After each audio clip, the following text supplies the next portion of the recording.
उसमें से 50% बच्चे मृत्यु दर हो जाता है, 50% बच्चे अविकसित बच्चे होते हैं। बताओ, जो आज असदुद्दीन ओवैसी को गाली देते हैं, तुमने इन बच्चों की जान बचाने का कोई इंतजाम क्यों नहीं किया? पूरे सीमांचल में मैं आपको बता रहा हूं, एक अल्पसंख्यक समाज मुसलमान के घर की आमदनी 2630 रुपये है, जिसमें से 50% तो कर्जा अदा करने के लिए चला जाता है। बताओ, तुमने आमदनी बढ़ाने के लिए क्या किया? चौथी बात यह है मेरे अजीज दोस्तों और बुजुर्गों, कर्जा पैसों का समझ में आता है, मगर ये ऐसा कौन सा कर्जा सीमांचल की जनता पर इन नाम निहाद सेकुलर पार्टियों ने डाल दिया कि हमने 15 साल लालू को और उनकी पत्नी को मुख्यमंत्री बनाया, हमने 4 साल तेजस्वी यादव को उप मुख्यमंत्री बनाया। बताओ कोचा दामन की जनता, तुमने सरकारें बनाई मगर आपकी जिंदगी में खुशहाली क्यों नहीं आई? आपने सरकारें बनाई तो सीमांचल से इंसाफ क्यों नहीं हुआ? तुमने वोट डालकर सरकार बनाई मगर आज भी बाढ़ आता है और बाढ़ से हमारी जमीन कट जाती, जमीन कटने के बाद यहाँ पर मुआवजा नहीं मिलता है। पूरे सीमांचल में एक डिग्री कॉलेज है। मैं आपसे वादा कर रहा हूँ, कोचा दामन में इंशाअल्लाह ताला सरवर आलम को कामयाब करिए, कोचा दामन में डिग्री कॉलेज खोला जाएगा। मैं आपसे वादा कर रहा हूँ, मैं पार्लियामेंट में लड़ूंगा कि कोचा दामन में एक रेलवे स्टेशन भी खुलने की जरूरत है, इसके ताल्लुक से भी हम नुमाइंदगी करेंगे। मगर हमारा सवाल बुनियादी है कि तुमने सेहत के मैदान में अस्पताल क्यों नहीं खोला? तुमने पीएचसी सेंटर में डॉक्टर और दवाओं का इंतजाम क्यों नहीं किया? आप जानते हैं कि बिहार और सीमांचल में अल्पसंख्यक समाज के मुसलमान बेटी बेटियां 90% 12वीं जमात का इम्तिहान पास नहीं कर पाती, और आज कहते हैं कि ओवैसी ये है, ओवैसी फुला टीम का है। अरे बताओ, जब तुम 90% मुस्लिम बच्चियों का 12th स्टैंडर्ड का 12वीं जमात मुकम्मल नहीं कर पाते, तो आपने तो सरकार बदलने के लिए वोट दिया। उन सरकारों ने क्या किया? क्या तुम जानते हो, रहमत पारा की सरजमीन पर बसने वाले गयूर लोगों, 37% के करीब मुसलमान ऐसे हैं जो पढ़ना लिखना नहीं जानते। आपने सरकार बदल दी, आपको क्या हासिल हुआ बताइए?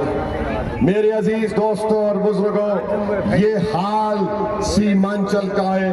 आप जानते हैं कि बिहार में एम्स बनता है, बिहार में एम्स बनता है मगर सीमांचल में एम्स नहीं आता। बिहार में आईआईटी आता है मगर सीमांचल में आईआईटी नहीं आता है। मेरे अजीज दोस्तों और बुजुर्गों, आप जानते हैं कि गया में आईआईएम आता है, गया में आईआईएम आता है मगर सीमांचल में नहीं आता है। एक सेंट्रल यूनिवर्सिटी यहाँ पर नहीं खोली जाती है। नेशनल कौमी लॉ कॉलेज पटना में आता है, सीमांचल में नहीं आता है। आपने सरकारें बदल दी मगर कोई फैक्ट्री का इंतजाम यहाँ पर नहीं होता है। दरभंगा में, भागलपुर में सब बनता है, सीमांचल को लावारिस बना के रख दिया गया। आज चाहे राजद हो, बीजेपी हो, नीतीश कुमार हो, कांग्रेस हो, इनकी जबान से एक ही चीज निकलती है। बीजेपी ये कहती है कि ओवैसी एंटी नेशनल है, घुसपैठियों की मदद करता है, और ये राजद के लोग बोलते हैं, कांग्रेस के लोग बोलते हैं ओवैसी वोट काटने के लिए आया है। कभी तुम सीमांचल के बारे में बात क्यों नहीं करते? तुम सीमांचल की वो बेटियां जो बच्चा पैदा करके बच्चा मर जाता है, तुम उनके बारे में क्यों नहीं बात करते? जो माँ अपने औलाद को बीमार देखती है और अस्पताल ले जाने के लिए एम्बुलेंस या रोड नहीं है और बच्चा उस माँ के सामने मर जाता है, तुम उसकी बात क्यों नहीं करते? कि एक बच्चा स्कूल को जाने के लिए नदी है, कश्ती में बैठता है, गिर के डूब के मर जाता है। तुम उसके बारे में क्यों नहीं बात करते? तुम आज बोलते हो सरकार बदलो। अरे 16 साल का बच्चा कोचा दामन को, किशनगंज को, बैसी को, अमूर को छोड़कर, ठाकुरगंज को छोड़कर, अररिया को छोड़कर पंजाब चला जाता है, दिल्ली चला जाता है, मुंबई चला जाता है, हैदराबाद चला जाता है, तमिलनाडु चला जाता है। अरे तुम 1 करोड़ सीमांचल का नौजवान पलायन करता है, मगर तुमको सिर्फ ओवैसी दिखता है, तुमको सिर्फ घुसपैठिया दिखता है, तुमको सिर्फ वोट कटवा दिखता है। अरे जालिमों, बताओ तुम सीमांचल पे बसने वाले इंसान नहीं है क्या? तुमने इन इंसानों के लिए क्या किया? तुमने इनकी जिंदगियों को बर्बाद करके छोड़ दिया। तुमको अगर मुझसे नफरत है, तुम ये समझते हो कि मेरा वजूद सीमांचल से इंसाफ करने के लिए रोकता है तुमको, तो बताओ कोई चौराहा सीमांचल का मैं खड़े होता हूं, मेरी जान ले लो, मगर सीमांचल की जनता से इंसाफ करने का वादा करो।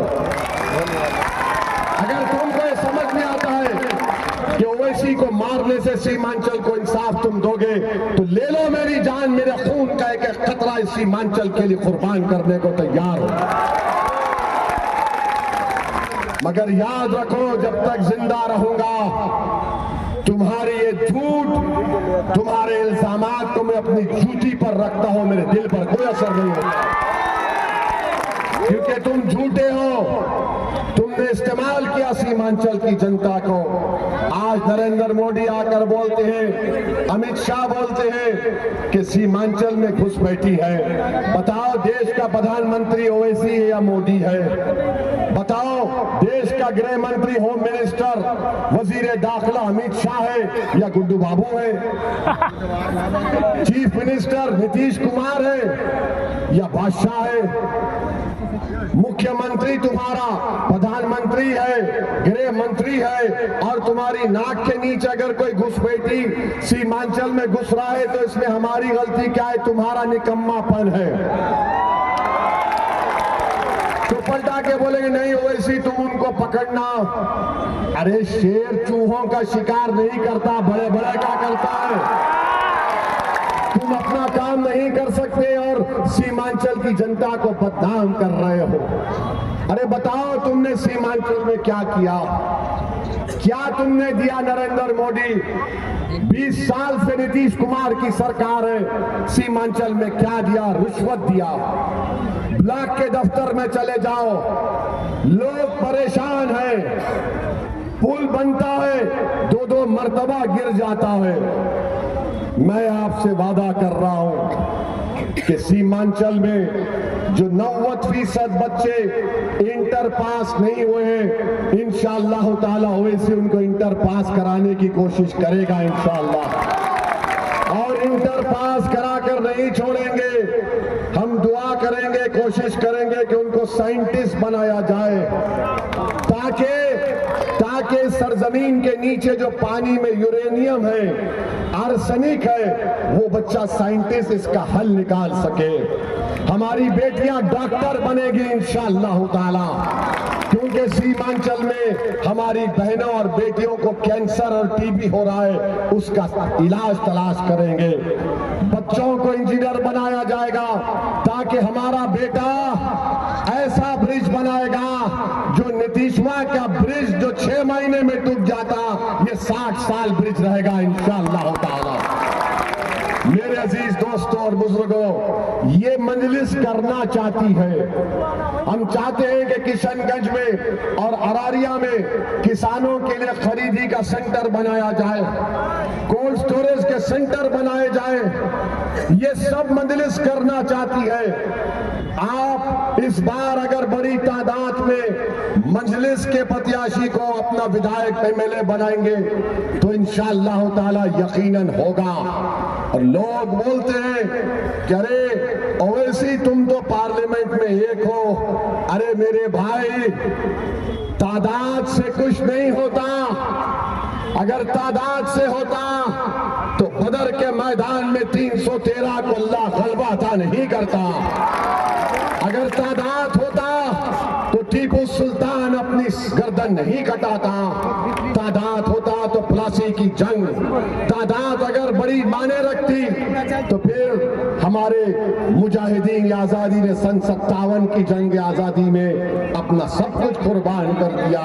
अरे हम तादाद को नहीं देखते, इखलास को देखते हैं, नीयत को देखते हैं, जज्बे को देखते हैं, जुस्तजू को देखते हैं, किसमें कुर्बानी का जज्बा है। इसीलिए तुम्हारा भाई और बेटा जब भारत की 540 की लोकसभा में खड़े होता है, 7 मिनट की तकरीर में सबके मुंह बंद हो जाते हैं, कोई जवाब और दलील नहीं दे सकता।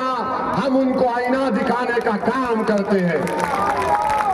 आज मोदी घुसपैठी की बात करता है, हम उनसे पूछना चाहते हैं, तुमने जो काला कानून बनाया वक्फ के ऊपर जो संविधान के खिलाफ है, तुम मस्जिद दरगाह खानका को छीनना चाहते हो। ऐसे कानून के बारे में मैंने 128 पेज की रिपोर्ट लिख कर दी। उस कानून के एक एक संविधान के आइन आर्टिकल को सामने रखकर मैंने कह दिया कानून काला कानून है, इस कानून को हम रिजेक्ट करते। दुनिया ने देखा, राजद के एमपीओ ने देखा, नीतीश कुमार के सांसद ने देखा, बीजेपी के एमपी ने देखा। हमने उस कानून की कॉपी को बताया और बोला ये काला कानून है, उसको फाड़ कर पार्लियामेंट की जमीन पर हमने फेंक दिया। बताओ मेरे अजीज दोस्तों और बुजुर्गों, लोग कहते हैं तुम क्या क्या कर सकते हो। मेरे भाई, अल्लाह ने मुझे इल्म की दौलत से नवाजा, अल्लाह ने मुझे इल्म की दौलत से नवाजा। तेजस्वी और मुझमें फर्क ये है कि तेजस्वी के पिता मुख्यमंत्री थे, मेरे वालिद मरहूम मुख्यमंत्री नहीं थे।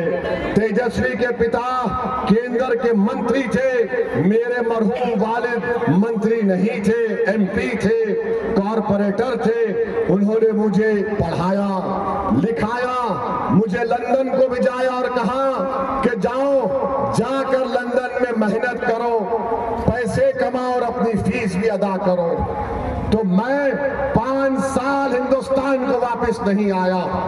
मैं लंदन के होटलों में काम किया, मैं बैतुल खला को साफ करता था, होटल के टेबल को साफ करता था, अपने कॉलेज की लाइब्रेरी में रात रात भर बैठकर काम करता था। ये सब बच्चे करते, मैंने बड़ा काम नहीं किया।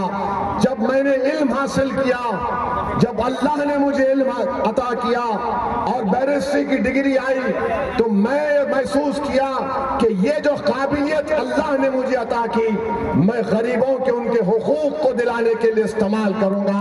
इसीलिए आज सीमांचल को आया हूं, इसीलिए सीमांचल को आया हूं। इल्म इंसान को बाखबर और बाशऊर बना देता है। और ये तेजस्वी तो खैर वो बेचारे पढ़ नहीं सके, उनके पिताजी मुख्यमंत्री भी थे, केंद्र के मंत्री भी थे, वो पढ़ नहीं सके। अल्लाह ने मुझे करम किया। मगर मैं तेजस्वी से पूछना चाहता हूं, तुम कह रहे हो कि हमारी सरकार आएगी और कह रहे आके सरकार बना दो, हर घर में नौकरी देंगे, बोलता है ना। तो बिहार में कितना नौकरी है गवर्नमेंट का? 30 लाख। और सुनो, और बिहार में घर है 2 करोड़ 90 लाख। 30 लाख तो हो गया, तो अब उसको 2 करोड़ 60 लाख जनता को नौकरी देना है ना। अब सुनो, 90% मुसलमान 12th पास नहीं है। नौकरी के लिए 12th पास होना जरूरी है। कितनों को नौकरी मिलेगा बताओ? कितनों को मिलेगा बताओ? ये आंकड़ा गवर्नमेंट का है। यहां कोचा दामन में आकर मास्टर को बिठाकर सरकार बना दो, घर घर नौकरी ले लो। सुनो, अब आपको हम एक और एक बात बता रहे। तेजस्वी कितना पढ़ा हुआ है? कहां तक पढ़ा हुआ है? 9वीं जमात तक। 9वीं जमात तक, ठीक है, 9वीं जमात। जब 12वीं जमात फेल बिहार सरकार की नौकरी नहीं मिल सकती, एक 9वीं जमात का मुख्यमंत्री बन जाएगा। और जो बैरिस्ट्री की डिग्री जिसके पास है वो वोट कटवा है, वो वोट कटवा है, वो बी टीम है, वो फुला टीम है। प्यारे, इल्म जो होता है ना, इल्म हासिल करना पड़ता है। तो ये अच्छा 2 करोड़ 60 लाख नौकरी देने के लिए एक आदमी को 25,000 तनख्वाह देना पड़ेगा। कितना होगा? 8.5 लाख करोड़। बिहार बजट कितना है बिहार का? 2 लाख करोड़। तो तेजस्वी बोलता कहां से लाएंगे? मीडिया ने पूछा, मैं जादू कर दूंगा। मैं जब छोटा था तो स्कूल में मैजिक शो होता था, एक जादूगर आके टोपी से फूल निकालता था, ये निकाला, वो निकाला। वो समझ सकते हैं टोपी से 8.5 लाख करोड़ नहीं निकलते। तो मोदी जी बोले मैं क्यों पीछे रहूं, मैं भी लंबा छोड़ता हूं। तो मोदी जी ने कहा 1 लाख, कितना कहा उसने? 1 करोड़ नौकरी देंगे। 1 करोड़ नौकरी को 25,000 से मल्टीप्लाई करो, 4 लाख करोड़ चाहिए। मोदी जी कहां से लाएंगे? कहां से लाएंगे? झाड़ तो नहीं उगता है। तो मालूम ये हुआ कि इलेक्शन है। मोदी जी तो बोले थे 15 लाख आएंगे भाइयों बहनों, अभी तक आ रहे हैं। मोदी जी ने कहा 2014 में कहा 1 करोड़ नौकरी दूंगा, अभी तक आ रहे हैं। तो मालूम हुआ छोड़ने में कंपटीशन हो रहा है, लंबा लंबा दूर फेंकने में कंपटीशन हो रहा है। हमने अपने अब्बा से एक तकरीर सुनी थी, तो उन्होंने बताया था कि एक बादशाह था, बादशाह के सामने गाने वाला आया, उसने बहुत अच्छा गाया। तो बादशाह ने कहा मैं तुझे 10 घर दूंगा। वो गाने वाला और अच्छा गाया, तो बादशाह बोला तुझे और 20 घर दूंगा। वो गाने वाला और अच्छा गाया, तो बादशाह ने कहा तुझे 100 अशरफिया दूंगा। बाद गाना खत्म हुआ, महफिल खत्म हुई, वो बेचारा गाने वाला गया, जाकर फाइनेंस मिनिस्टर से पूछा बादशाह के। बादशाह ने ऐलान किया 10 घर, फिर 20 घर और 100 अशरफी मुझे दे दो। उसने कहा देना दिलाना कुछ नहीं है। बोला वो कैसे? तूने गाकर बादशाह का दिल खुश किया, बादशाह ने ऐलान करके तेरा दिल खुश कर दिया। ये मामला है। 20 साल की सरकार के बाद नीतीशवा 20,000 ही डालता है महिला के अकाउंट में। एम्स नहीं बना सकते सीमांचल में, सेंट्रल यूनिवर्सिटी नहीं बना सकते, पुल पुलिया का काम नहीं करवा सकते, तटबंध का काम नहीं करवा सकते। बच्चे मर जा रहे हैं मां की कोख से पैदा होकर, तुम अस्पताल में डॉक्टर दवा नहीं रख सकते और तुम 10,000 ही दे रहे हो। इतना करप्शन है। तुमको तो चाहिए था कि महिलाओं को 50-50 हजार रुपए डालते, तब भी तुम्हारा करप्शन इतना ज्यादा था। तो मेरे अजीज दोस्तों और बुजुर्गों, ये बात होती रहती है, इनका मामला करना कराना नहीं है। याद रखो, राजद हमेशा बोलती है MY बोलती है, मगर टिकट कितनों को देती है? यादव 14%, 36% टिकट दिया गया। अल्पसंख्यक समाज 17%, टिकट कितना दिया गया? लॉलीपॉप। हमको गाली देते हैं, यही तो हम बोल रहे हैं। और फिर बोलते हैं कि 3.5% का समाज कहता है कि अब के बार मल्ला का बेटा उप मुख्यमंत्री होगा। तो मेरे अजीज दोस्तों और बुजुर्गों, 17% समाज ये फैसला कर लिया है कि अब के बार पटना की कुर्सी पर मुख्यमंत्री की लड़ाई होगी, उप मुख्यमंत्री की लड़ाई नहीं होगी। इंशाअल्लाह सीमांचल का बेटा मुख्यमंत्री बनेगा। कब तक लालू परिवार का बनेगा? 15 साल लालू यादव और उनकी पत्नी, अब ये बोल रहा मुझे बना दो, कल बोलेगा मेरे बेटे को बना दो, बेटा बोलेगा मेरे को बना दो। मेरे भाई, तुम कब तक इन लोगों को अपने कंधे पर उठा कर लेकर चलोगे? हमारे बच्चे मर रहे हैं, मां की कोख में डूब के मर रहे हैं। 100 एकड़ जमीन सैलाब से कट जाती है, यूनिवर्सिटी नहीं है। आखिर कब तक तुम अपनी खबरों पर इनकी महलों को तामीर करने की इजाजत दोगे? अगर जिंदा कौम है तो यकीनन आप जिंदा हैं। आपको 11 तारीख को उठकर पूरे होशोवास के साथ अपने पतंग छाप के निशान पर बटन दबाना पड़ेगा इंशाअल्लाह। आप दबाएंगे सीमांचल के इंसाफ के लिए। डरने और घबराने की जरूरत नहीं है। और फिर जिसको उम्मीदवार तेजस्वी ने बनाया मास्टर साहब को, जनाब मास्टर साहब, जब ट्रिपल तलाक का गंदा कानून बनाया गया जो हमारी बहनों के खिलाफ, बेटियों के खिलाफ था, तो मास्टर साहब नीतीश और मोदी के राज दुलारे थे। CAA का कानून बनाया गया, मास्टर साहब मोदी की तारीफ कर रहे थे। UAPA का कानून बनाया गया, मास्टर मोदी की तारीफ कर रहे थे। और इजहार अस्वी को धोखा देकर जिसने अपनी जिंदगी भाजपा में गुजार दी, उसको टिकट दिया है। याद रखो, इजहार अस्वी मंजलिस से दूर जरूर हुए, मगर कोचा दामन में उन्हें दलालों को और जालिम लोगों के राज को फरोग नहीं दिया। उनमें इतनी ताकत थी। आज हमको और आपको कोशिश करना है कि सरवर आलम को कामयाब करिए, दलालों को और गुंडा राज होने मत दीजिए यहाँ पर। और मास्टर बोलते मैंने बहुत खिदमत की। क्या खिदमत की आपने? नहीं, मैं बहुत खिदमत की, मैं काम किया। क्या काम किया आपने?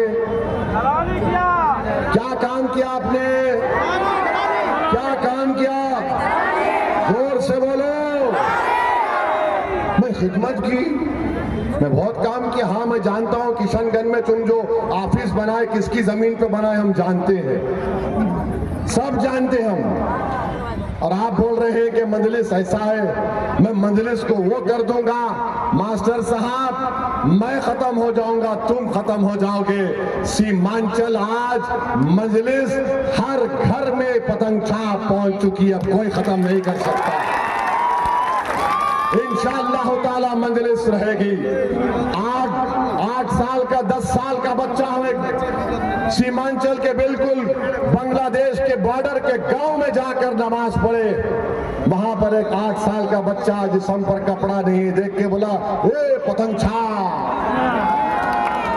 तो समझे मास्टर साहब, ये भूल जाओ।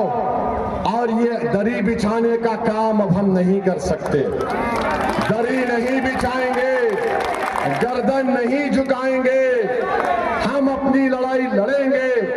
सरकार बदलो, सरकार बदलो, सरकार बदलो। ओवैसी कोचा दामन की जनता और सीमांचल की जनता से कहता है कि माहौल बदलो, सीमांचल को बदलाओ। ये काम हमको करना है, आप साथ देंगे इंशाअल्लाह। डरेंगे तो नहीं। 11 तारीख के दिन एक वोट पड़ेगा पतंग के निशान पर। तो मेरी आप तमाम से गुजारिश है कि पतंग के निशान पर बटन दबाइए। और हम अपनी बात को खत्म करने से पहले एक शायर का शेर पढ़ के जाते हैं। जो सीमांचल से इंसाफ की लड़ाई हम लड़ रहे हैं, इन नाइंसाफों के बारे में शायर ने लिखा था, छोड़ दीजिए अभी। किताब सादा रहेगी कब तक, किताब सादा रहेगी कब तक, कभी तो आगाज बाब होगा। जिन्होंने बस्तियां उजाड़ दी, कभी तो उनका हिसाब होगा।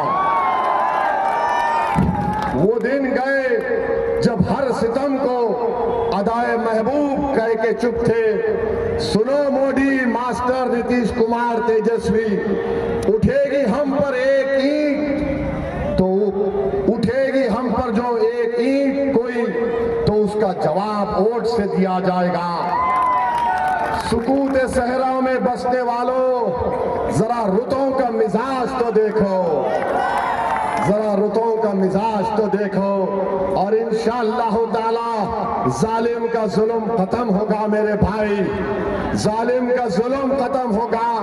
और ये अगर कोई मोदी, नीतीश कुमार और तेजस्वी को समझ रहा है कि ये फिरौन है, ये नमरूद है, ये यजीद है, तो याद रखो, अगर नमरूद है तो इब्राहिम आएगा, अगर फिरौन है तो मूसा आएगा, अगर यजीद है तो हुसैन आएगा, और अगर जालिम है तो टीपू सुल्तान आएगा, अगर बादशाह है तो मुजद्दिद अल-फसानी आएगा, अगर तुम झूठ हो तो सच आएगा, अगर तुम बातिल हो तो हक आएगा, मास्टर है तो सरवर आलम आएगा इंशाअल्लाह।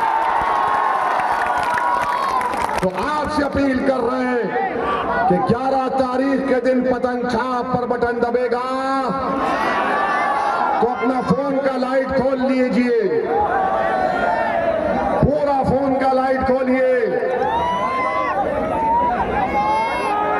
पूरा लाइट खोलिए, आप लोग भी खोलिए, पूरा लाइट खोला जाए।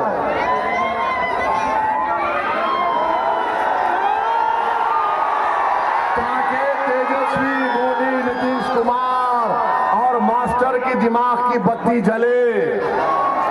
तो लगाओ नारा, सीमांचल जिंदाबाद, सीमांचल जिंदाबाद, पतंग छाप जिंदाबाद, कोचा दामन की जमीन जिंदाबाद, कोचा दामन की जनता जिंदाबाद, सुरजापुरी जिंदाबाद, शेरशाह वादी जिंदाबाद, कुल्हैया जिंदाबाद, अंसारी शेख जिंदाबाद, हिंदू मुस्लिम इत्तेहाद जिंदाबाद, दलित समाज जिंदाबाद, पतंग छाप जिंदाबाद, इजहार असवी जिंदाबाद, नारे तकबीर, नारे तकबीर। और पैगाम दे रहा हूं जो घुसपैठी कह रहे हैं, कभी भी तुम बुरी नजर उठाओगे शेरशाह वादियों के ऊपर तो अवैसी सामने आकर ठहर जाएगा। ये यहाँ की सरजमीन है, कोई भारत का नागरिक यहीं पर रहेगा। तो मेरे भाई 11 तारीख को पतंग छाप कोर्ट पढ़ना चाहिए, हमारी बात सब तक पहुंचाइए। यहाँ ये कोचा दामन मंजलिस का किला है, इस किले की हिफाजत आप करेंगे इंशाअल्लाह ताला। तो पतंग के ऊपर बटन दबेगा, पूरा कोचा दामन में इनकलाब आएगा। अस्सलाम वालेकुम व रहमतुल्लाहि व बरकातहू।